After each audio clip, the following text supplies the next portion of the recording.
মানুষ আতঙ্কে চিৎকার করে দৌড়াতে লাগল, কেউই জানত না কি হতে যাচ্ছে। ঠিক তখনই আকাশ ফুঁড়ে নামল আরেকটি শক্তিশালী অস্তিত্ব, এক বিশাল ড্রাগন।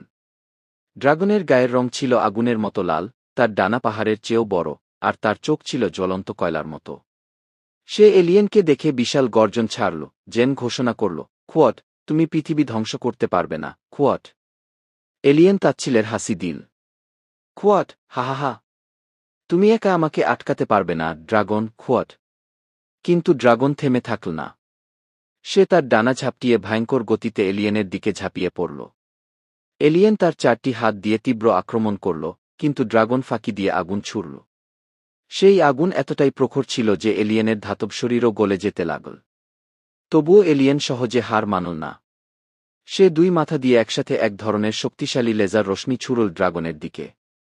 ড্রাগন দ্রুত পাশ কাটিয়ে গেল, কিন্তু তার এক ডানা একটু পুড়ে গেল।